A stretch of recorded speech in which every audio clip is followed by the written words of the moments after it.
안녕하세요 여러분, 김용환 목사입니다. 오늘은 생각 바꾸기를 통한 마음 치유 네 번째 시간입니다. 벌써 네 번째 시간이 되었네요. 오늘은 이분법적인 생각에 대해서 다뤄보려고 합니다. 이분법적인 생각. 이분법적인 생각은 한국 사람들에게 정말로 많이 나타나는 생각의 패턴이에요. 그 이유를 나중에 또 설명을 드릴 텐데, 그래서 특별히 한국 사람들에게는 더 많이 필요한 내용입니다. 잘 들어주셨으면 좋겠어요.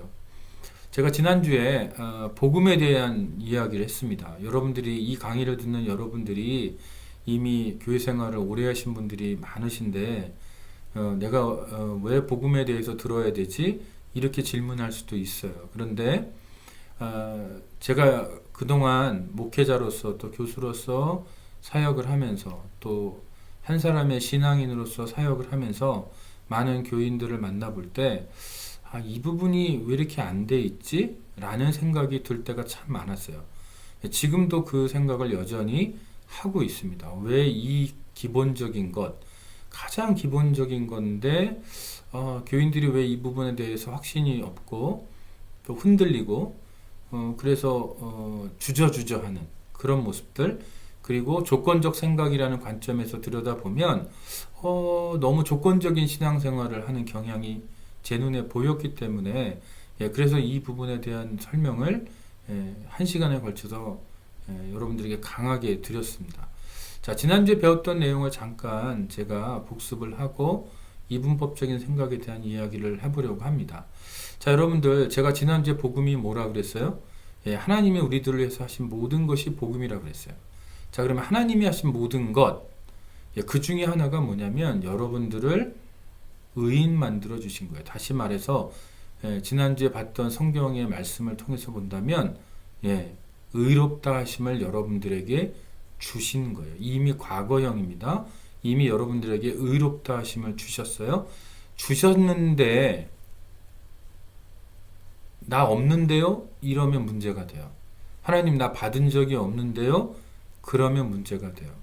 만약에 여러분이요, 여러분 스스로를 죄인으로 여기면 하나님한테 이렇게 얘기하는 거랑 똑같아요. 하나님 나한테 의로움을 주셨다, 의롭다 하심을 주셨다고요? 하나님 저 그런 기억 없어요. 받은 기억 없어요. 나는 여전히 의롭다 하심을 가지고 있지 않아요 라고 말하는 것과 똑같다라는 거예요. 자, 여러분, 하나님이 여러분에게 줬어요. 근데 여러분은 없다고 말한다면 하나님은 억창이 무너집니다. 예를 들어서 그냥 제가 아주 우스운 예를 들어볼게요. 하나님이 여러분들에게 1조 달러를 줬어요. 여러분 은행에다. 여러분의 은행 구자에다 1조 달러를 송금해 줬어요. 그래서 여러분의 어카운트에 지금 들어와 있어요. 그런데 이렇게 얘기하는 거랑 똑같아요. 나 받은 적 없다고. 나 빈털털이라고. 난 거지라고. 난 가난하다고. 여러분, 이미 하나님은 여러분들에게 예수님의 핏값이라는 것을 지불하고 여러분들에게 의롭다 하심을 전가하셨어요. 주셨어요. 그런데 그것을 없다고 자꾸 우기면 그거는 겸손이 아니라고 제가 말씀드렸어요. 하나님의 말씀이 우리를 의롭다 하시면 우리 자신을 의롭다 여기는 게 제가 겸손이라고 강조를 드렸습니다. 이게 겸손이에요. 우리의 유교적인 겸손은 우리를 자꾸 죄인으로 여기게끔 만들어요. 그러나 그거는 하나 성경적이지 않습니다. 하나님이 의롭다 했으면 그냥 내가 의로운 줄 알고 살면 되는 거예요. 그게 겸손이고 그게 복음을 믿는 삶이에요. 그래서 우리의 최초 출발점, 예수를 믿는 사람의 믿는 순간의 최초 출발점은 어디냐면 의인이에요. 다시 말해서 내가 신앙생활을 열심히 하면 내가 너를 의인으로 여겨줄게. 내가 신앙생활을 열심히 하면 내가 의인이 돼. 이게 아니라는 거예요. 이런 조건적인 생각이 여기에 들어올 자리가 없다라는 거예요. 하나님 그렇게 조건적으로 의인과 죄인의 자리에 대해서, 천국과 지옥에 대해서 조건을 내걸지 않으세요. 하나님이 보시는 건 딱 하나밖에 없다라는 거. 예수 그리스도를 구세주로 영접했느냐 안 했느냐, 그거 하나밖에 없다라는 거. 그러니까 우리가 예수 그리스도를 구세주로 영접했다면 하나님이 보시기에 어떤 사람이에요? 의롭다함을 받은 사람이에요. 의인이에요. 그러니까 우리는 내가 예수를 잘 믿으면 의인이 되겠지, 이런 조건적 생각을 할 수가 없는 사람이라는 거죠. 이미 의인이 됐기 때문에 중요한 건 뭐냐? 내가 어떤 의인이냐? 성숙한 의인이냐? 미성숙한 의인이냐? 내가 정말 하나님 앞에 헌신하고 깨어있는 의인이냐? 아니면 그냥 세상의 법대로 내가 원하는 것들을 찾아 헤매는 그런 의인이냐? 이런 하나님의 뜻을 어기고 있는 의인이냐? 이 차이일 뿐이라는 거예요. 이게 왜 중요하냐면 내가 의인이냐 죄인이냐라는 이 정체성이 우리의 상당 부분을 결정하기 때문에 그래요.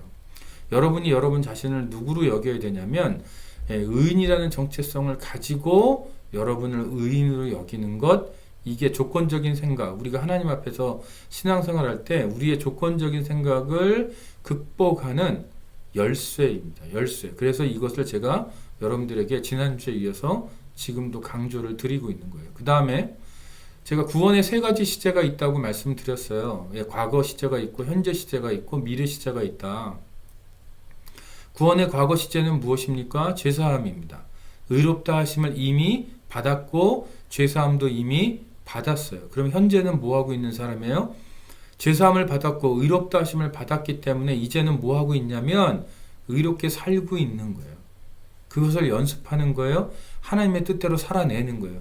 그것을 성화라고 얘기하고, 그 다음에 구원의 미래는 뭐예요? 이미 구원 받았지만 구원을 현재 이루어야 되고 또 구원을 기다려야 돼요. 어떤 구원이에요? 몸의 구속. 하나님 앞에 천국에서 혹은 예수님의 재림시에 우리의 몸이 영화롭게 변해서 마치 예수님의 부활하신 몸과 같이 변하는 그 몸의 구속을 기다리는 우리들이에요. 그게 바로 구원의 미래 시제라고 제가 말씀드렸어요. 자, 그리고 제가 이제 이 부분에 이런 것들을 설명하면서 다시 인지사제라는 말씀을 여러분들께 드렸습니다. 복음의 관점에서 인지사제를 볼 필요가 있어요. 자, 복음의 관점에서 인지사제를 본다면 하나님은 어떤 분이에요? 우리가 예수를 믿기만 하면 우리를 의롭다 하시는 하나님이에요. 어떤 하나님이 아니냐면 네가 예수를 잘 믿으면 내가 너를 의인으로 여겨줄게, 이렇게 하면 너를 의인으로 여겨줄게 라는 조건적 하나님이 아니라는 거예요. 나는 어떤 사람이냐면 죄인이 아닌 의인. 내가 하나님 앞에 교회생활 열심히 하고 신앙생활을 열심히 하면 의인이 되는 존재가 아니고, 이렇게 하면 내가 의인이 되는 존재가 아니고 나는 이미 의롭다 하심을 입은 사람으로서 출발하는 거예요. 그런 나.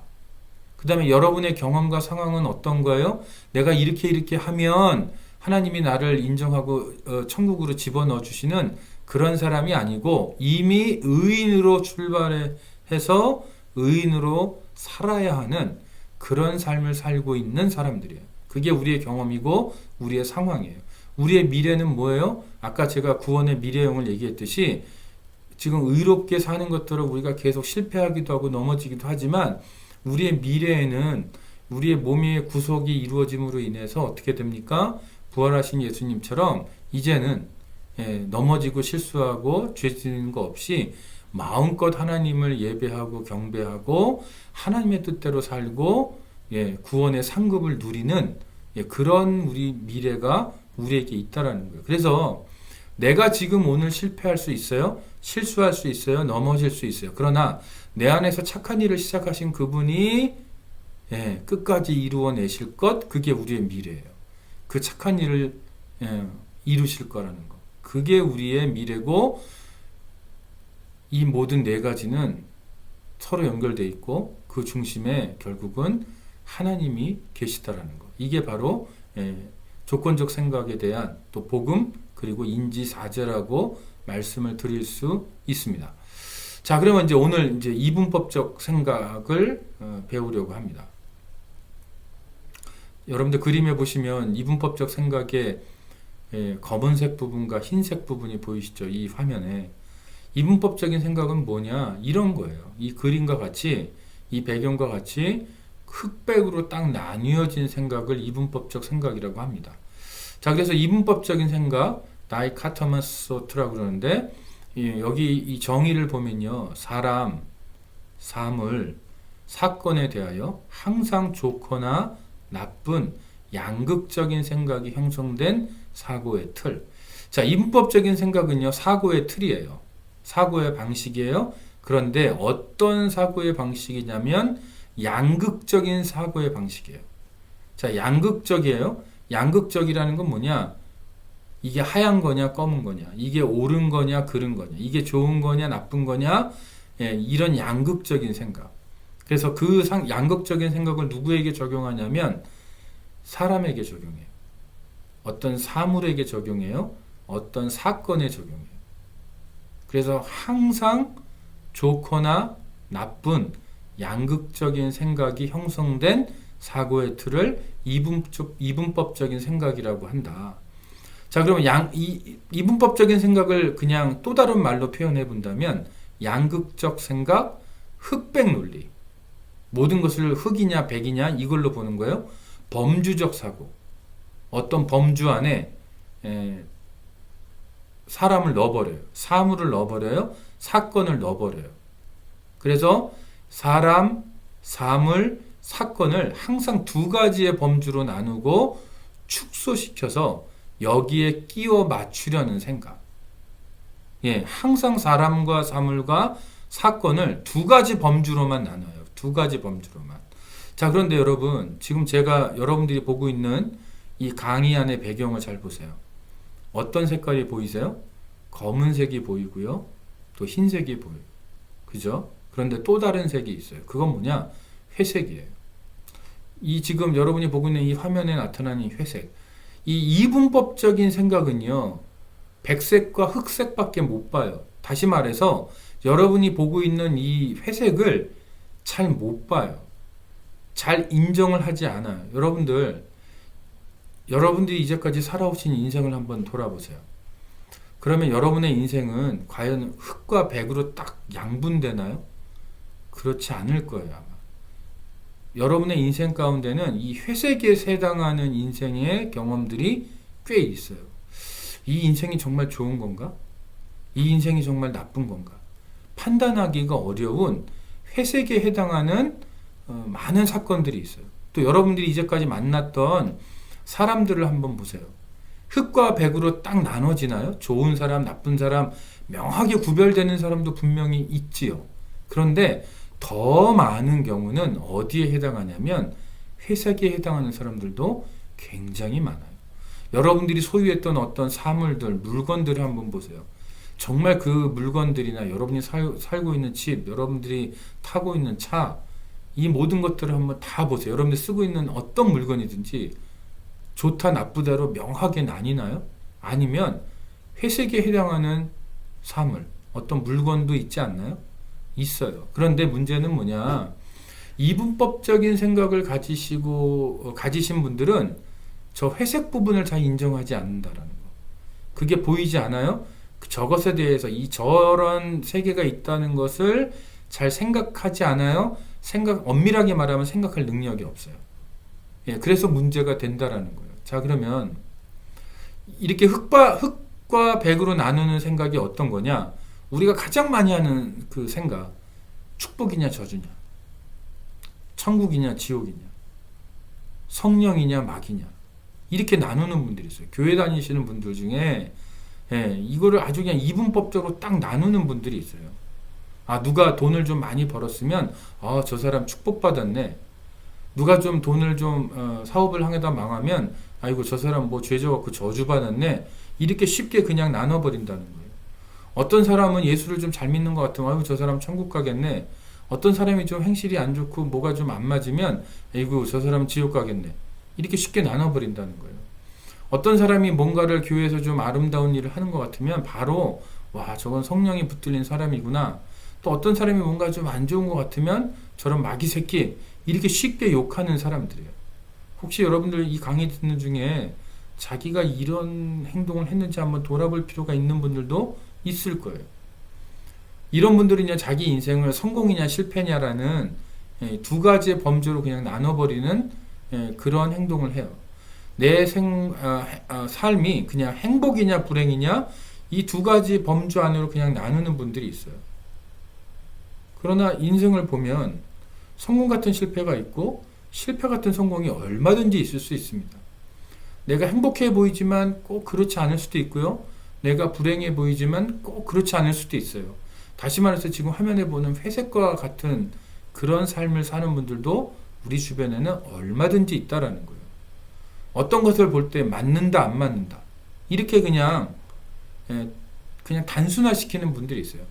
맞으면 어떤 부분이 맞고 안 맞으면 어떤 부분이 안 맞는지, 맞으면 맞는 게 몇 프로고 안 맞는 게 몇 프로인지 이걸 따지지 않는다는 거예요. 그냥 단순하게 맞아, 안 맞아 이걸로만 따져요.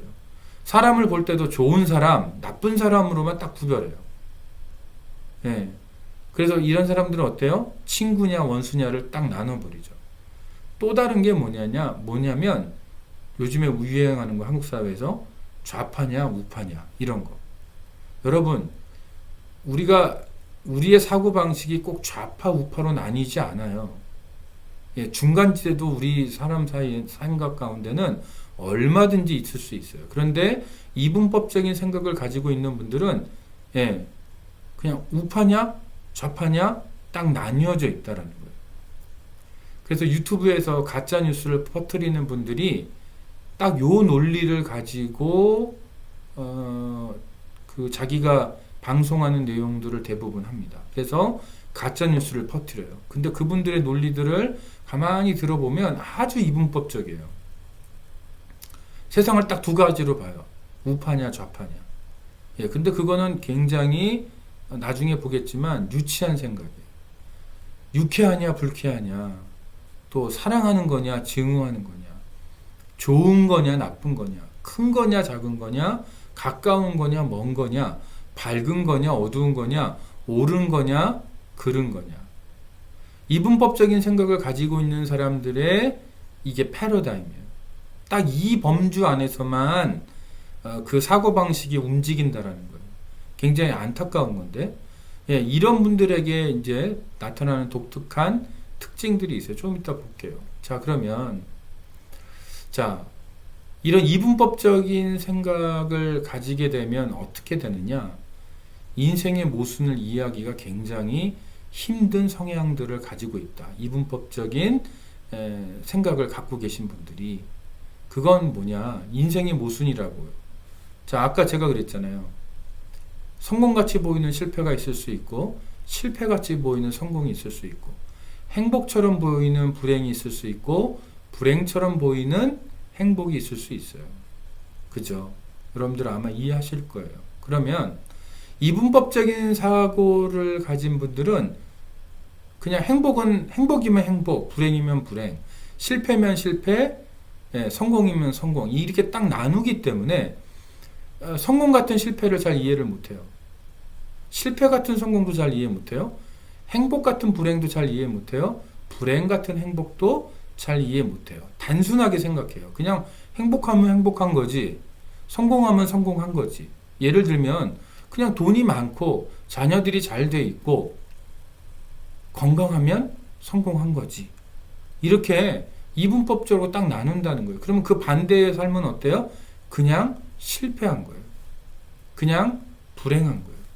이렇게 생각하는 경향의 사람들이 있다라는 거예요. 그런데 우리가 성경을 보면 이 인생의 모순에 해당하는 내용들이 너무 많이 들어있어요. 성경에 다시 말해서 회색지대에 해당하는 내용들이 성경에 굉장히 많이 들어있다라는 거예요. 그런데 그 성경에 들어있는 회색지대에 해당하는 그 내용이 우리의 삶 가운데 그냥 일어나요. 그렇기 때문에 이분법적인 생각을 가지신 분들은 성경 속에 있는 그런 회색지대에 해당하는 이야기들, 그런 하나님의 말씀들 잘 이해 못해요. 인생의 경험 가운데 회색지대에 해당하는 인생의 경험을 할 때 이분들은 굉장히 힘들어요. 하나님 앞에 되게 원망하고 또 하나님의 그 섭리를 이해하지 못해서 힘들어하는 경향이 많다라는 거예요. 자, 그러면 첫 번째 그 힘든 상황이 뭐냐면 악처럼 보이는 선을 만났을 때 이분법적인 생각을 가지신 분들은 이걸 잘 이해를 못해요. 자, 로마서 8장 28절에 있는 말씀입니다. 우리가 알거니와 하나님을 사랑하는 자, 곧 그의 뜻대로 부르심을 입은 자들에게는 모든 것이 합력하여 선을 이루느니라. 여러분, 우리가 어려움을 만날 때가 있죠. 우리가 부당한 일을 겪을 때가 있죠. 우리가 슬픔을 경험할 때가 있고 실패를 경험할 때가 있고 넘어지고 깨지고 어려운 환경을 통과할 때가 있어요. 이분법적인 생각을 가지신 분들에게 이거는 흑과 백 중에 뭐예요? 흑이에요.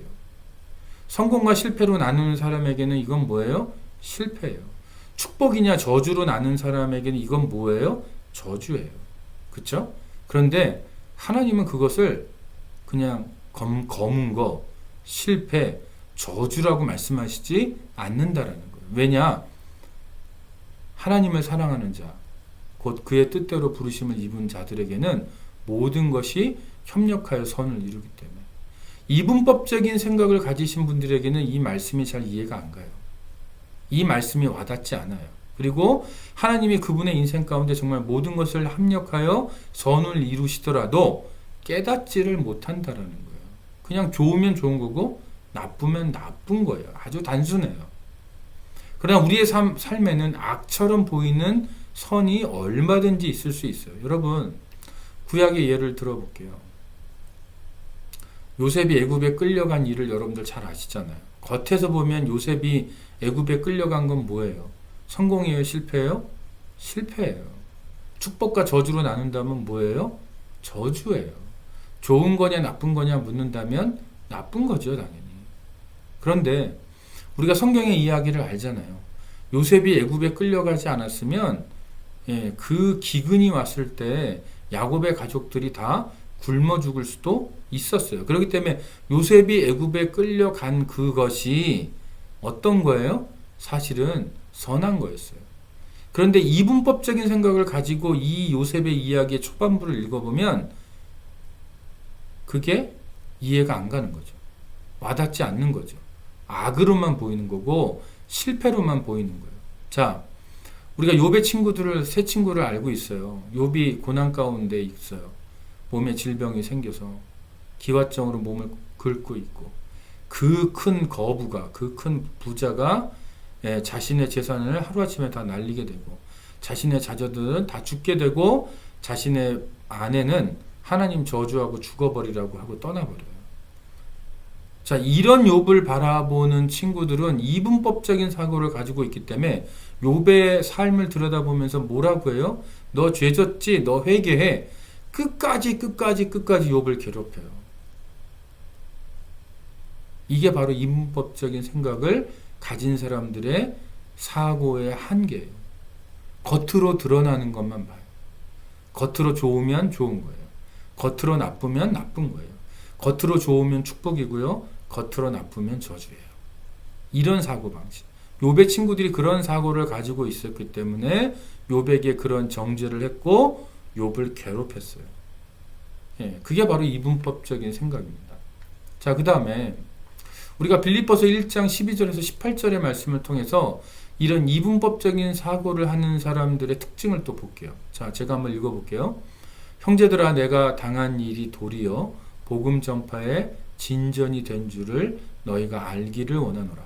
이러므로 나의 매임이 그리스도 안에서 모든 시위대 안과 그 밖의 모든 사람에게 나타났으니 형제 중 다수가 나의 매임으로 말미암아 주 안에서 신뢰함으로 겁없이 하나님의 말씀을 더욱 담대히 전하게 되었느니라.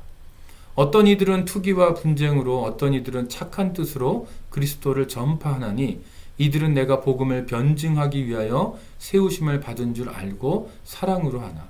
그들은 나의 매임에 괴로움을 더하게 할 줄로 생각하여 순수하지 못하게 다툼으로 그리스도를 전파하느니라. 그러면 무엇이냐? 거칠애로 하나 참으로 하나 무슨 방도로 하든지 전파되는 것은 그리스도니 이로써 나는 기뻐하고 또한 기뻐하리라. 자, 이 빌립보서의 말씀은 사도 바울이 복음을 전하다가 감옥에 갇혔어요. 자, 감옥에 갇혔을 때 두 부류의 사람이 나타나게 됩니다. 한 부류는 사도 바울이 하나님의 뜻대로 순종하고 복음을 전하다가 고난을 겪고 있다. 이렇게 생각하고 더 열심히 복음을 전해요. 담대하게. 그런데 또 다른 부류는 어떻게 하냐면 사도 바울이 감옥에 갇히는 것을 보면서 거봐라, 저 사람이 하나님의 사람이 아니니까 지금 하나님이 이렇게 벌 주고 있지 않냐, 저 사람 가짜 사도다, 이렇게 공격을 했다라는 거예요. 그래서 사도 바울을 괴롭게 하기 위해서 더 열심히 복음을 전했던 사람들이 있어요. 그런데 여러분 18절의 말씀을 보세요. 사도 바울이 이분법적인 생각을 하고 있지 않다라는 증거가 18절에 나와요. 그건 뭐냐?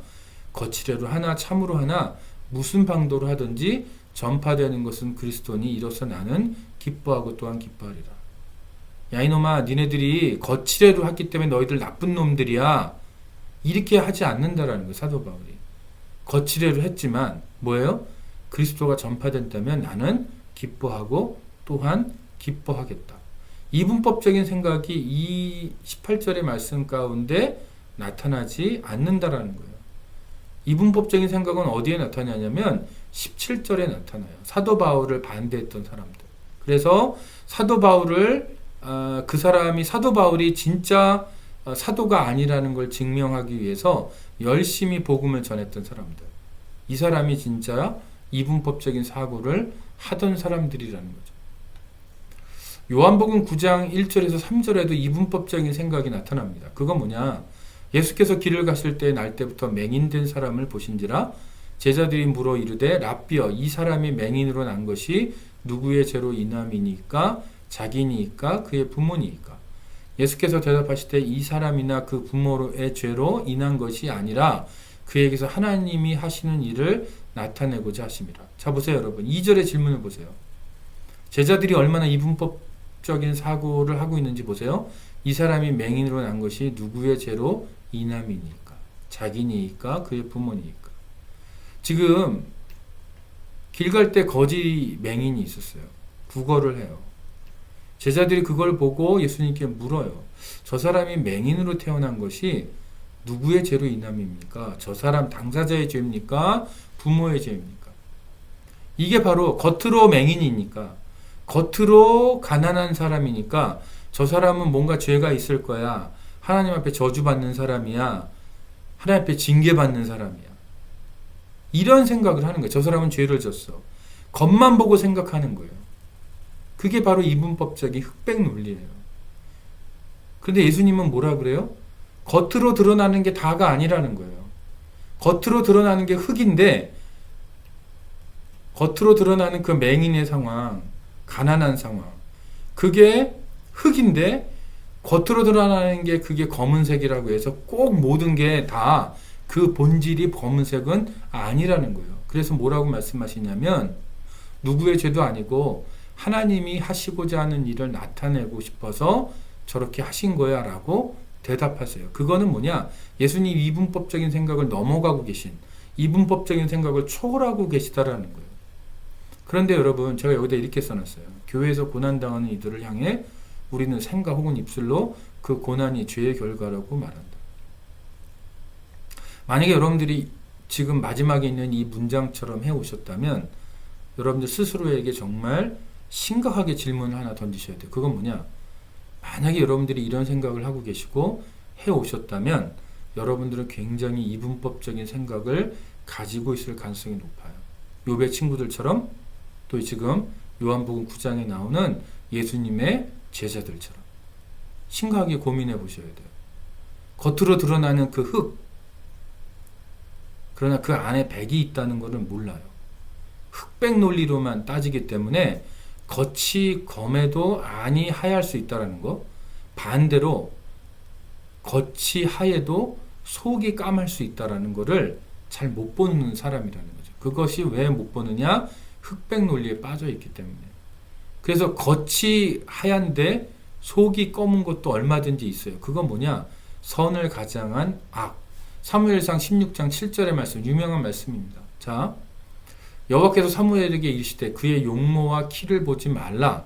내가 이미 그를 버렸노라. 내가 보는 것은 사람과 같지 아니하니 사람은 외모를 보거니와 나 여호와는 중심을 보느니라 하시더라.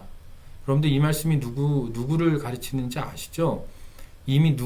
내가 이미 그를 버렸노라 할 때 그는 누구냐면 사울 왕이에요. 자, 이 말씀이 나오게 된 배경이 어디에 나오냐면 사무엘상 15장 18절에서 22절의 말씀에 나옵니다. 여러분이 잘 아시는 말씀이에요. 제가 읽어볼게요. 또 여호와께서 왕을 길로 보내시며 이르시기를 가서 죄인 아말렉 사람을 진멸하되 다 없어지기까지 치라 하셨거늘 어찌하여 왕이 여호와의 목소리를 청종하지 아니하고 탈취하기에만 급하여 여호와께서 악하게 여기시는 일을 행하였나이까. 사울이 사무엘에게 이르되 나는 실로 여호와의 목소리를 청종하여 여호와께서 보내신 길로 가서 아말렉 왕 아각을 끌어왔고 아말렉 사람들을 진멸하였으나 다만 백성이 그 마땅히 멸할 것 중에서 가장 좋은 것으로 길갈에서 당신의 하나님 여호와께 제사하려고 양과 소를 끌어왔나이다 하는지라. 사무엘이 이르되 여호와께서 번제와 다른 제사를 그의 목소리를 청종하는 것을 좋아하신 같이 좋아하시겠나이까. 순종이 제사보다 낫고 듣는 것이 순양의 기름보다 나으니. 자, 유명한 말씀이죠. 자, 여러분들 보세요. 사울이 지금 하고 있는 건 뭐냐면 하나님께 제사하려고 양과 소를 끌어왔어요. 좋죠. 되게 좋아요. 겉으로 볼 땐 흰색이에요. 왜요? 하나님께 제사한대잖아요. 하나님께 제사하려고 좋은 것, 양과 소를 끌고 왔어요. 그런데 하나님의 명령은 뭐예요? 아말렉 사람을 진멸하라는 거예요. 진멸할 때는 그들이 갖고 있는 재산, 생명이 있는 재산은 다 죽이라는 거예요. 그런데 사울은 뭐예요? 하나님께 제사한다는 핑계를 가지고 자기 눈에 보기에 좋은 것들을 죽이지 않고 끌고 왔어요. 심지어 아말렉 왕 아각도 죽이지 않고 끌고 왔어요. 이게 사울의 행동이었어요. 자, 보세요, 여러분. 겉으로는 하나님을 생각하는 것 같아요. 겉으로는 하나님을 예배하는 열정이 있는 것 같아요. 겉으로는 하나님께 제사하는 것을 아주 중요시하는 사람처럼 보여요. 그런데 결론은 뭐예요? 순종이 제사보다 낫다라는 거예요. 여러분, 사울의 이 행동은 겉으로는 하얀색이에요. 그런데 안에는 뭐예요? 검은색이에요. 이게 바로 이분법적인 생각을 하고 있는 사람 눈에는 사울의 행동이 하나님이 기뻐하시는 행동으로 보인다라는 거예요. 그런데 이분법적인 생각을 가지고 있지 않은 사무엘의 눈에는 사울의 행동이 너무나도 잘못된 행동이에요. 겉으로는 흰색같이 보이지만 사무엘이 만약에 이분법적인 생각을 하는 사람이었으면 어떻게 봤을까요? 사울 왕은 칭찬했겠죠. 우리 왕이 하나님을 예배하고 제사하는 것을 이렇게 중요시 여기시는군요 라고 생각했을 가능성이 높아요. 그러나 다행히 사무엘은 이분법적인 생각을 가진 사람이 아니었어요. 다시 말해서 겉으로 보기에 선한 제사지를 지내려고 하는, 하나님께 제사하려고 하는 그 행동에 속지 않았다라는 거예요. 왜? 그 속에 동기가 다른 것이 있었기 때문에. 이게 바로 사울의 모습이 바로 이분법적인 생각의 모습이고, 사무엘의 모습은 이 이분법적인 이 생각을 극복하는 모습을 보여주고 있다라는 거. 여러분 한번 생각해 봐요. 우리가 하나님을 예배하고 하나님 앞에 봉사하고 하나님을 섬긴다라고 얘기해요. 그런데 우리가 하나님을 섬길 때 우리 스스로 이분법을 우리에게 적용하면 내가 겉으로 하나님을 섬기고 겉으로 하나님 앞에 예배 잘 드리고 교회 봉사하고 교회 헌신하고 헌금하고 좋아요. 그런데 겉으로 드러나는 그것만 가지고 내가 나를 판단한다면 우리는 이분법에 빠져 있을 가능성이 굉장히 높아요. 여러분, 우리가 겉으로 잘해도요, 속은 다른 게 있을 수 있어요. 우리가 겉으로 조금 어려운 것 같아도 속은 어때요? 속 중심은 얼마든지 하나님을 사랑하고 따라갈 수 있어요. 이런 인간의 복잡한 마음을 이해할 필요가 있다는 거. 그래서 인간의 그 의도, 생각, 마음, 이거는 이분법적으로 나뉘어지지 않아요. 이분법적으로 나뉘어지지 않는 것을 이분법적으로 어거지로 나눠서 생각하는 것, 그거 자체가 문제가 있다라는 거예요. 그래서 여러분, 겉으로 드러나는 것만 갖고 우리가 판단할 수 없어요. 그러나 이분법적인 생각을 하시는 분들은 대부분 겉으로 드러나는 것만 가지고 판단해요. 겉이 하얗면 하얀 거예요.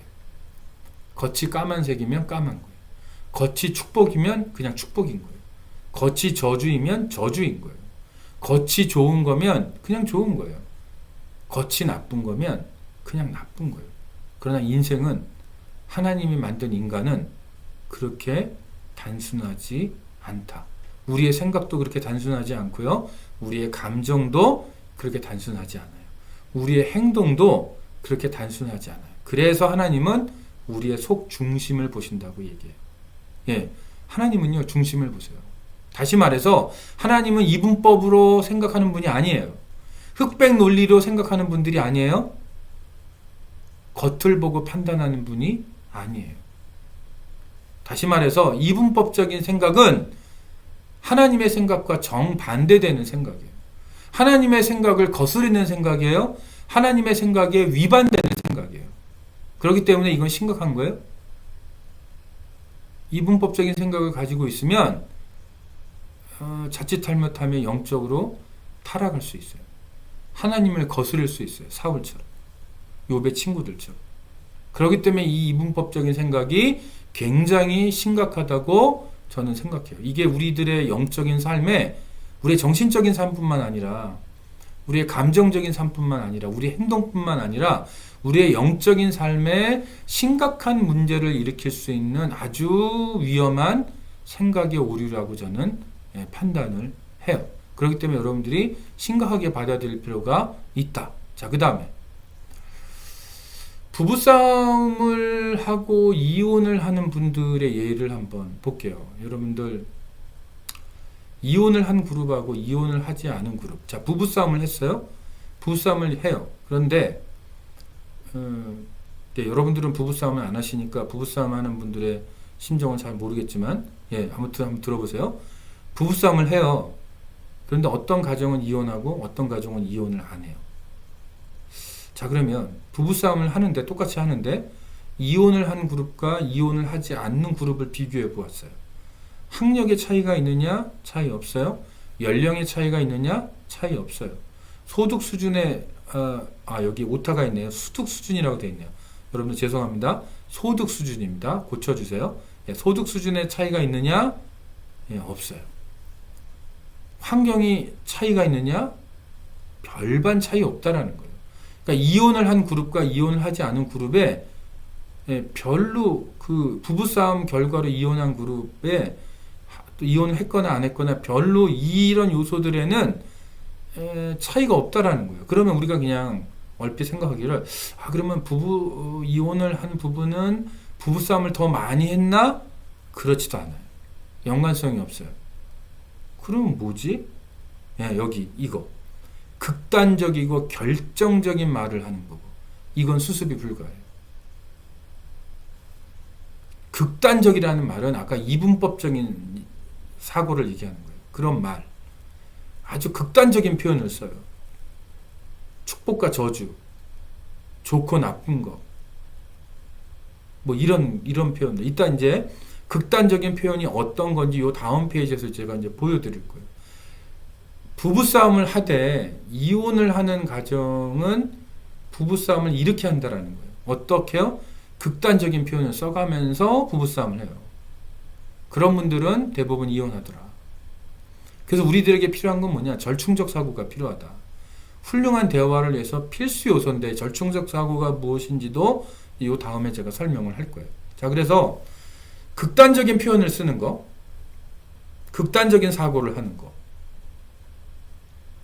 절충적 사고를 하면서 절충적 단어를 쓰고 절충적 표현을 쓰는 거, 이것이 뭐를 가르냐면 대부분 부부싸움을 하더라도 이혼을 하는 경우와 이혼을 하지 않는 경우를 가르는 아주 중요한 잣대가 된다는 거예요. 그런데 그럼 왜 극단적인 표현을 하느냐? 극단적인 이분법적인 사고를 하기 때문에 극단적인 표현을 쓰게 돼 있어요. 자, 그럼 누가 이분법적인 생각을 가지게 되는가? 누가 이분법적인 생각을 가지게 되나? 이런 거예요. 어린 시절 부모로부터 꾸중을 많이 받았거나 거절을 당했거나 좌절을 많이 경험한 사람일수록 이분법적인 생각을 할 가능성이 높다. 자, 부모로부터 꾸중을 많이 받아요. 거절을 많이 받아요. 그리고 좌절을 많이 경험해요. 그러면 이분법적으로 좋다, 나쁘다, 선하다, 악하다, 실패했다, 성공했다, 축복이다, 저주다, 좋다, 나쁘다 이렇게 나눈다라는 거예요. 왜냐? 이렇게 어린 시절부터 부모로부터 꾸중을 많이 받고 거절을 당하고 좌절을 많이 겪은 사람들은 부정적 자아상이 생겨요. 그러면 부정적 자아상이 강할수록 이분법적인 잣대가 발전한다는 거예요. 그래서 왜 개그 프로에서 이런 말이 나온 적이 있어요. 더러운 세상, 1등만 기억하는 더러운 세상. 예. 이게 바로 이제 이분법적으로 세상을 좋다 나쁘다로 딱 나누는 사고 방식이에요. 그래서 부정적인 자아상이 많을수록 강할수록 이분법적인 생각이 발전한다. 그러면 여러분들 이제 심각하게 고민해야 돼요. 여러분 안에 제가 이제까지 앞에서 설명했던 이분법적인 생각이 많다면 여러분들의 자아상을 검토해 볼 필요가 있고, 여러분들이 이분법적인 생각을 많이 하고 있다면 여러분의 자아상은 부정적일 가능성이 굉장히 높다. 그러면 이분법적인 생각을 고치려면 어떻게 가야 돼요? 자아상을 고쳐야 돼요. 그런데 자아상을 고치는 작업은 아까 제가 복음의 관점에서 설명한 그 부분이 굉장히 많은 역할을 합니다. 그래서 제가 이미 복음이라는 것을 여러분들에게 제시하고 들어가는 거예요. 그 다음에 유아적 특징을 가진 사람들일수록 이분법적인 생각이 많아요. 자, 여러분, 제가 만약에 주일학교 어린아이들을 가르친다면 제가 어떻게 가르치냐면, 자, 하나님을 사랑하는 게 좋아요, 나빠요? 이렇게 물을 거예요. 그죠? 보통 어린아이들에게는 좋아요, 나빠요로 가르쳐요. 왜냐하면 그래야 아이들이 알아들으니까. 그러니까 이분법적인 생각을 하고 있는 사람들은 어떤 사람들이냐면 그 사고의 능력이 아직도 유아적 수준에 머물러 있을 부분적으로요. 모든 게 그렇다는 건 아니에요. 어느 특정 부분에 있어서는 유아적 특징을 여전히 가지고 있을 가능성이 높다. 그 다음에 D번. 여러분 D번을 잘 보셔야 돼요. 이게 이제 아까 제가 이분법적인 생각이 한국 사람들하고 많이 엮여 있다라고 그랬는데, 예, 그게 이제 제가 지금 이 페이지에서 얘기하는 A번, 어린 시절 부모로부터 꾸중을 많이 받고 거절당하고 좌절을 많이 경험한 사람. 이게 한국 세팅하고 많이 겹쳐요. 그 다음에 또 겹치는 중요한 게 뭐냐? B번이에요. 이념적 갈등이나 전쟁을 겪었을 때. 이게 이분법적인 생각과 무슨 상관이 있어요? 라고 물으실 수 있어요. 그런데 여러분, 만약에요, 전쟁을 겪어봐요. 그러면 적군과 아군이 나뉘죠. 내가 살려면 어떻게 해야 돼요? 적군인지 아군인지를 판단해야 돼요. 지금 내 앞에 있는 저 사람이 적군인지 아군인지를 모르면 내 생명이 왔다 갔다 하는 거예요. 그렇기 때문에 내 생명을 지키기 위해서 우리는 어떻게 해야 돼요? 항상 피하 식별을 해야 돼요. 적군인지 아군인지를 구별해야 돼요. 아니면 내가 죽을 수 있기 때문에. 자, 그러면 여러분 생각을 해보세요. 우리는 전쟁을 많이 겪은 나라예요. 한국이라는 나라는 전쟁을 많이 겪은 나라예요. 근데 그 전쟁이라는 것이 우리가 쳐들어간 전쟁이 없어요, 별로. 대부분 외국에서 우리를 쳐들어온 전쟁이에요. 그 얘기는 뭐냐면 우리 한국이라는 민족이 역사적으로 겪었던 전쟁은 약자로서 전쟁을 겪어요. 자, 그러면 여러분 한번 상상을 해봐요. 내가 쳐들어가는 강자면 적군인지 아군인지 별로 중요하지 않아요. 물론 중요하지만 약자보다는 덜 중요해요. 약자로서 전쟁을 치르는 사람들은 더더욱 적군인지 아군인지가 중요해요. 왜냐?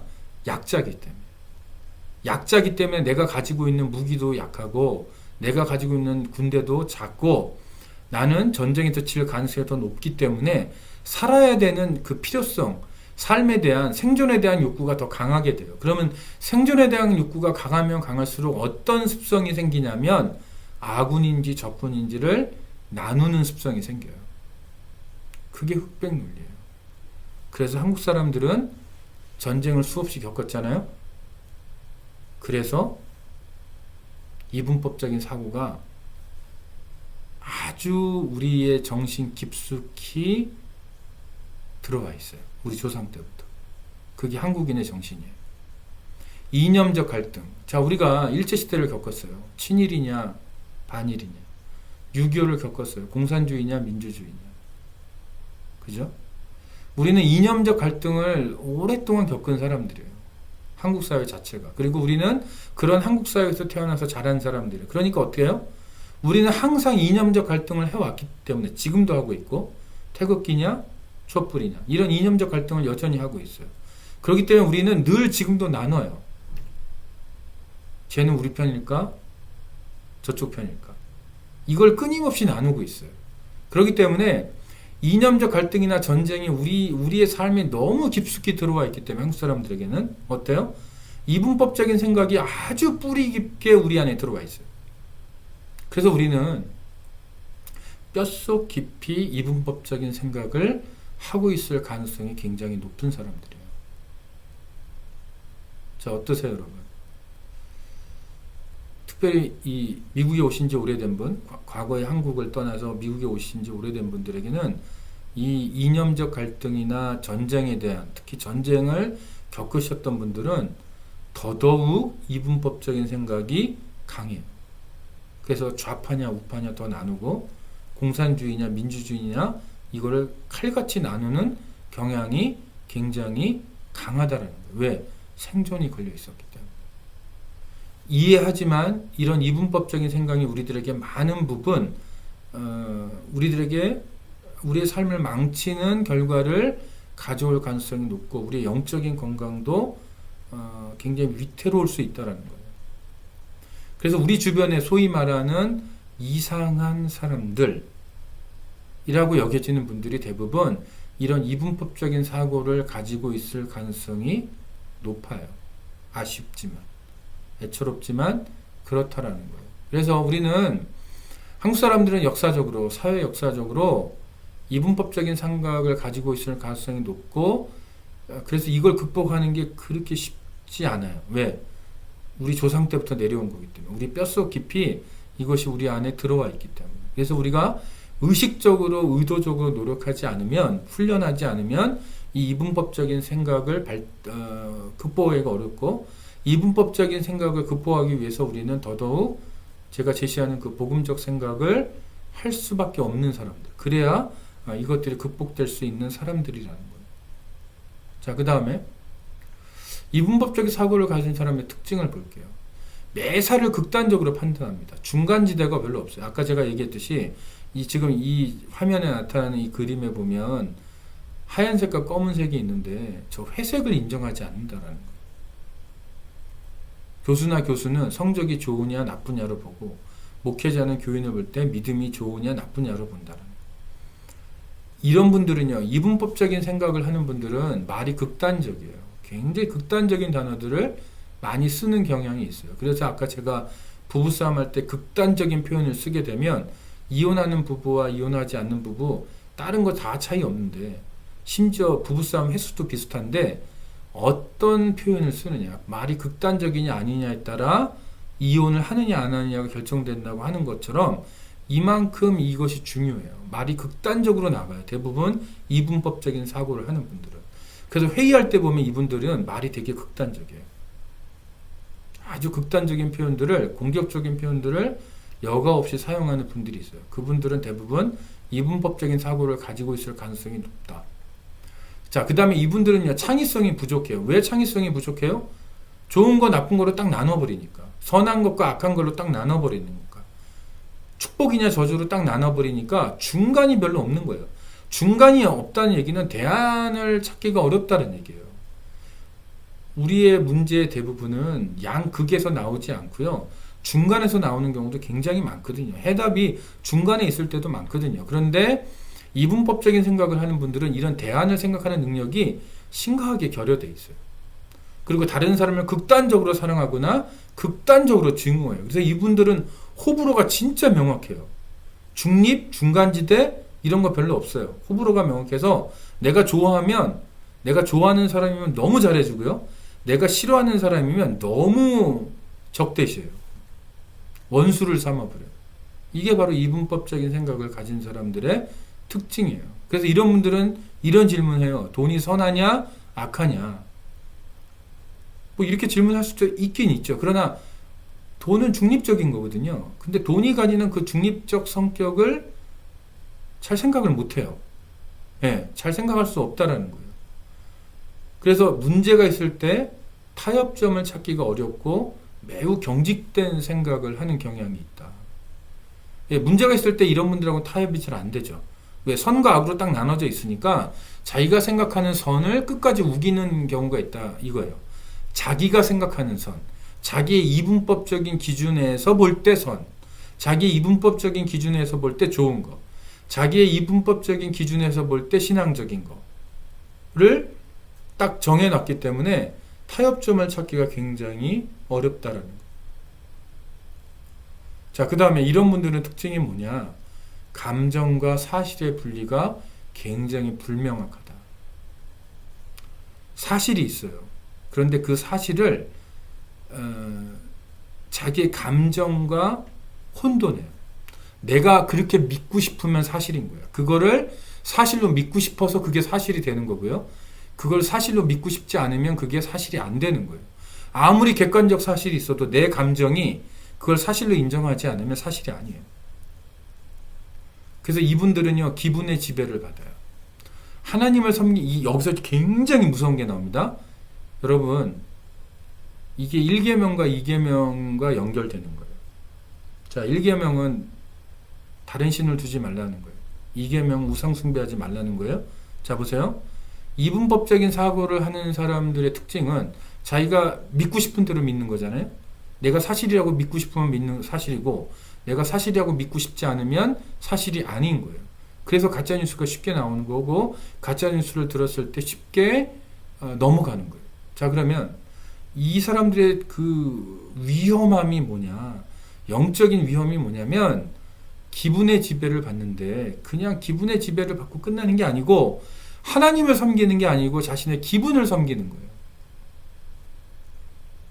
이거 굉장히 무서운 말이에요, 여러분. 하나님을 섬기는 게 아니고 자신의 기분을 섬기는 거다. 기분에 따라 교회 출석도 하고 봉사도 하고, 내가 만약에 그러고 있다면 그거는 하나님을 섬기는 게 아니고요, 자신의 기분을 섬기는 거예요. 굉장히 위험한, 아주 위험한 영적인 모습이에요. 그래서 이분법적인 이 사고 안에는 조건적 생각도 마찬가지지만 이분법적인 생각 안에는 굉장히 영적인 위험이 도사리고 있는 그런 아주 위험한 생각이라고 말할 수 있어요. 그러면 이제 이분법적인 사고를 하냐 안 하냐를 가장 쉽게 알 수 있는 방법은 언어를 보면 알아요. 어떤 말을 쓰는지. 너는 항상 왜 그 모양이냐? 항상 그 모양 아닙니다, 여러분. 어쩌다 그런 거지. 가끔가다 그럴 뿐이에요. 그런데 만약에 여러분이 당신은 왜 항상 그래? 라고 표현을 하고 있다면 여러분 이분법적인 사고를 가지고 있을 가능성이 높아요. 너는 절대로 안 돼. 너는 결코 안 돼. 이런 생각을 하고 있다면 나는 이분법적인 사고를 하고 있는 거예요. 너는 완전히 틀렸어. 라고 말하고 하고 있다면 이분법적인 사고를 하고 있는 거예요. 너는 전적으로 너는 반대야. 너는 잘못됐어. 이런 표현을 쓰고 있다면 우리는 이분법적인 사고를 하고 있을 가능성이 높아요.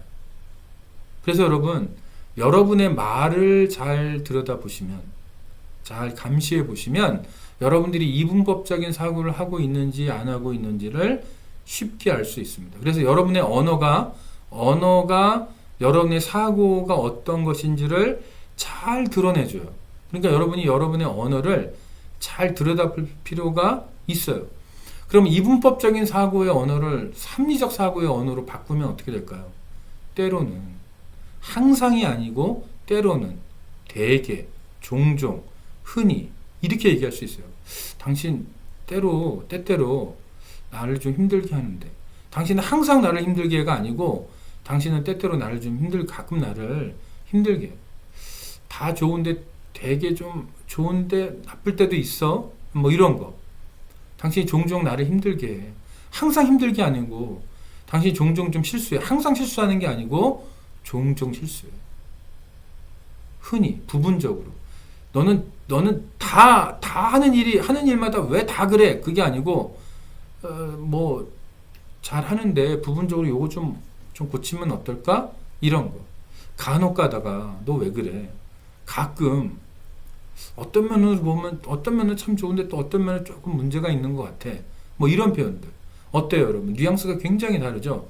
그러니까 이분법적인 사고의 언어와 합리적 사고의 언어는 굉장히 뉘앙스가 달라요. 그러니까 여러분들이 이것도 싸움의 기술이에요, 여러분. 부부싸움을 하더라도 위의 언어를 쓰면, 지금 이분법적인 사고의 언어를 쓰면 여러분들은 굉장히 급이 낮은 부부싸움을 하고 있는 거예요. 굉장히 위험한 부부싸움을 하고 있는 거고 성숙하지 못한 부부싸움을 하고 있는 거예요. 제가 여러분들에게 싸움의 기술을 가르쳐 드리는 거예요, 지금. 자, 밑에 있는 언어, 합리적 사고의 언어로 좀 싸워보세요. 예, 한번 싸워보세요, 오늘. 예, 집에 가서 한번 싸워보세요. 그러면 싸움의 질이 바뀌어요, 여러분.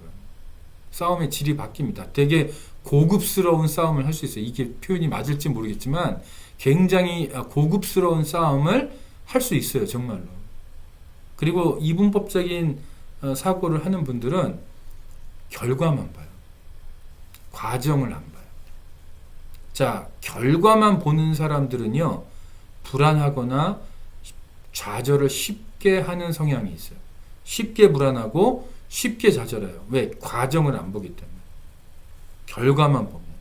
자, 이런 분들은 어떠냐면요, 다이어트 실패 잘합니다. 아니, 이분법적인 생각하고 다이어트하고 무슨 연관이 있어요? 라고 질문할 수 있어요. 자, 여러분들 잘 보세요. 내가 만약에 예를 들어서 내가 올해 안에 10파운드를 빼겠다 목표를 잡았어요. 그런데 연말이 돼서 보니까 5파운드밖에 못 뺐어요.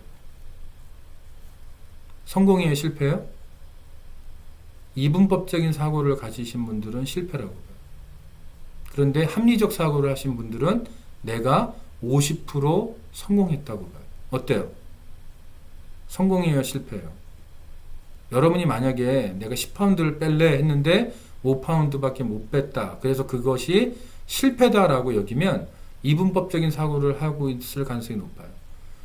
50% 성공했네 라고 생각하고 있다면 여러분들은 굉장히 합리적 사고를 하고 있다라고 말할 수 있어요. 왜 이분법적인 사고를 하는 분들이 다이어트에 실패하냐면 내가 만약에 10파운드를 빼기로 했는데 5파운드밖에 못 뺐으면 5파운드를 성공한 거예요. 5파운드를 뺐기 때문에 나름 좋은 거예요. 그죠? 완전히 좋지는 않지만 그래도 부분적으로 좋은 거예요. 적어도 50%만큼 좋은 거예요. 그죠? 그런데 이분법적인 생각을 하는 분들은 그런 사고를 못하고 실패했다고 생각하기 때문에 그냥 접어버려요. 포기해버려요. 실패했다고 생각하고 그냥 중단해버려요. 그래서 다이어트에 실패를 많이 한다. 자, 이제 이 강의를 들은 분들 중에 다이어트 시도했다가 많이 접으신 분들 계실 거예요. 한번 왜 접었는지 한번 잘 생각해 보십시오. 그리고 다시 시도해 보세요. 여러분 10파운드 빼겠다 했는데 1파운드밖에 못 뺐으면 여러분 10% 성공한 거고요. 1파운드 성공한 거예요. 다시 또 목표 설정하고 나아가면 돼요. 실패한 거 아니라는 거예요. 그래서 이런 분들은요, 불안과 좌절이 쉽게 오는 분들이기 때문에 중독이 잘 돼요. 알코올 중독 잘 되고요. 약물 중독 잘 되고요. 일에도 중독이 잘 되고요. 어떤 권력에도 아주 집착하고 중독이 잘 되고요. 종교 생활에도 중독이 잘 돼요. 이단에 빠지는 분들이 이런 분들이에요. 그래서 중독의 성향이 나에게 있다. 그래 여러분들 심각하게 고민해 보셔야 돼요. 나에게 이분법적인 생각이 있어서 과정을 무시하고 결과만 생각하고 그 다음에 아까 말한 것처럼 다이어트처럼 내가 부분적인 성공을 했을 때 그걸 참지 못하는, 그래서 쉽게 다른 어떤 만족할 만한 나를 만족시켜주는 다른 것을 찾다 보니까 쉽게 중독으로 빠지는 그런 일들이 일어날 수 있다는 거예요. 그래서 중독으로 잘 가는 분들이 이분법적인 생각을 가지고 있을 가능성이 굉장히 높다. 그 다음에 사건이나 사물을 다양한 시각에서 보다 객관적으로 볼 수 있는 능력이 결여되어 있다. 어떤 한 가지 어떤 사건이 있어요. 어떤 사물이 있어요. 어떤 사람이 있어요. 그러면 우리가 그 사람을 보고 사물을 보고 사건을 볼 때 다양한 시각에서 볼 수 있어요. 만약에 한 사람을 판단할 때, 아, 저 사람은 이면은 참 좋은데 이면이 좀 나빠. 이렇게 볼 수 있잖아요. 그렇죠? 다양한 시각에서 볼 수 있어요. 그런데 이분법적인 생각을 갖고 있는 분들은 사고방식이 너무 단순하기 때문에 좋다, 나쁘다로만 봐요. 그러니까 한 사람이 그냥 좋다라고 판단이 되면 나쁜 게 있어도 그냥 그게 보이지 않아요. 어떤 사람이 나쁘다고 판단이 되면 좋은 게 있어도 그 좋은 점이 안 보여요. 이게 이분법적인 사고를 하는 분들의 특징이에요. 그래서 우울증이 많아요. 왜요? 아까 다이어트 실패한다고 그랬잖아요. 예, 쉽게 불안하고 좌절하잖아요. 뭔가 내가 실패했다, 성공했다로만 보니까 부분적인 성공을 해도 그게 만족감이 안 돼요. 부분적인 성공을 해도 그것에 대한 성취감을 전혀 못 느껴요. 그리고 자꾸 그 실패감에 빠져요. 그러니까 이분법적인 사고를 하는 분들은 우울증도 쉽게 오고요. 그래서 이런 분들은 완벽주의가 많아요. 왜? 성공이냐 실패냐로 딱 나눠버리니까 99% 해도 실패거든요. 그죠? 이분법적인 생각을 하는 분들에게는 99%도 대부분 실패가 되기 때문에 100% 완벽주의를 추구하는 경향이 강하고, 이런 완벽주의를 추구하는 분들은 실패에 대한 높은 두려움을 갖고 있다. 50% 실패해도 이 사람들에겐 뭐예요? 딱 이분법적인 카테고리로 딱 나눠버리니까 100% 실패한 것과 똑같은 거예요. 그러니까 어때요? 실패에 대한 두려움이 높아요. 그러니까 어때요? 게을러져요. 왜요? 실패할 가능성이 보이면 시도를 안 해버려요. 그래서 완벽주의자들은 실패할 가능성이 보이면 안 해버립니다. 그래서 게을러져요. 그래서 포기하는 성향도 굉장히 강합니다. 그래서 이분법적인 성향을 갖고 있는 분들은 게을러요? 포기도 잘해요. 실패에 대해서 두려움도 되게 많아요. 그래서 시작도 하기 전부터 막 두려워해요. 50% 실패하면 50%는 성공한 거예요. 그런데 그거를 100% 실패했다고 보면 그거는 이분법적인 생각이라는 거죠. 그래서 이런 분들은요, 자존감이 낮아요. 50% 성공해도 100% 실패했다고 생각을 하기 때문에 자존감이 낮고요. 높은 정신분열. 그리고 스트레스 아주 잘 받아요. 여러분이 스트레스를 잘 받는 분이라면 한번 여러분 스스로를 한번 여러분의 생각의 패턴을 잘 보시기 바랍니다. 그러면 만약에 여러분의 스트레스를 잘 받는 분이라면 아마 이분법적인 사고가 원인이 돼서 스트레스를 잘 받고 있을 가능성도 높아요. 그리고 이런 사람들은 낮은 성취도, 학업 성적, 완벽주의가 있는데 아예 뭐가 자기 마음에 안 들면 100% 마음에 안 들면 아예 안 해버리기 때문에 학업 성적도 오히려 떨어지는 경우도, 역으로 오히려 떨어지는 경우도 있고, 이런 사람의 특징이 뭐냐? 다른 사람을 비난을 잘해요. 다른 사람을 무시를 잘해요. 다른 사람을 오해를 잘하고, 다른 사람을 거절하고, 또 다른 사람과 잘 싸워요. 이게 이분법적인 사고를 하는 분들의 특징입니다. 그러면 어떻게 할 거냐? 이제 마지막으로 인지행동 치료에서는 척도화 기법이라는 게 있어요. 이건 뭐냐? 나 우울해요. 그러면 제가 물어봐요. 1부터 10까지가 있는데, 1부터 10까지가 있는데 얼마나 우울하세요? 이렇게 물어봐요. 자, 그러면 나 우울해요 하는 말하고 나 1부터 10까지 중에 얼마나 우울해요? 라는 질문에 대해서 나 6 정도 우울한 것 같아요. 어때요?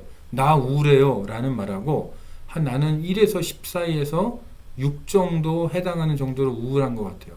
기분이 많이 다르죠. 나 실패했어요 라고 말한다면 그러면 몇 프로나 실패했고 몇 프로나 성공하셨어요? 30%는 성공하고 70%는 실패한 것 같아요. 혹은 40%는 실패하고 60%는 성공한 것 같아요. 어때요? 나는 실패했어요 라는 말하고 나는 한 60% 정도는 실패한 것 같아요. 나는 한 60%, 30% 정도 실패한 것 같아요. 느낌이 굉장히 다르죠. 그래서 척도화 기법은 뭐냐? 이게 스케일링이에요. 스케일링 메소드라고 그래서 어떤 흑백 논리로 딱 그냥 이분법적으로 나누는 게 아니고, 성공과 실패로 나누는 게 아니고, 좋다 나쁘다로 나누는 게 아니고, 좋으면 얼마나 좋고 나쁘면 얼마나 나쁜지 그거를 수치로 표현해 보는 거예요. 그러면 훨씬 더 우리의 기분이, 우리의 생각이 균형 있게 합리적인 사고를 할 수 있는 여유가 생깁니다. 예를 들면 어떤 사람이 좋다 나쁘다 그게 아니고 저 사람은 이런 면은 좋은데 또 이런 면은 나쁘고 이렇게 다방면으로 볼 수 있는 능력, 이것도 일종의 척도와 기법이라고 할 수 있어요. 그래서 이분법적인 사고를 벗어나서 한 사물을 보든지 한 사건을 보든지 한 사람을 보든지 한 교회를 보든지 이렇게 다방면으로 볼 수 있는 거, 어떤 면은 좋고 어떤 면은 나쁘다, 이런 것들 다방면으로 볼 수 있는 능력, 이게 바로 이분법적인 사고를 극복할 수 있는 법이고요. 이 척도와 기법, 좋다 나쁘다를 한번 숫자로 표현해 보는 것, 이런 것이 굉장히 우리의 안에 있는 이분법적인 간단한데, 이 간단한 방법이 우리 안에 있는 이분법적인 사고를 해결할 수 있는 좋은 아주 유효한 방법이에요. 이거는 내년에 이제 이런 것들을 연습할 수 있는 시간에 한번 같이 연습할 수 있는 기회를 한번 가져볼 거예요. 그 다음에 해결책은 뭐냐? 하나님의 섭리에 대한 믿음이 우리에게 있어야 된다. 이거는 뭐냐? 우리가 실수하고 실패하고 고통을 겪을 수도 있어요.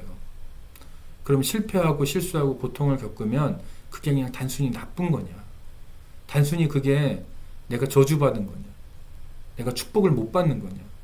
내가 하나님이 나를 버린 거냐? 이게 아니라는 거예요. 하나님은 내가 실수하고 실패하고 고통을 겪어도 이거를 바꾸실 수 있다. 뭘로 바꾸실 수 있냐면 축복으로 바꾸실 수 있다라는 거.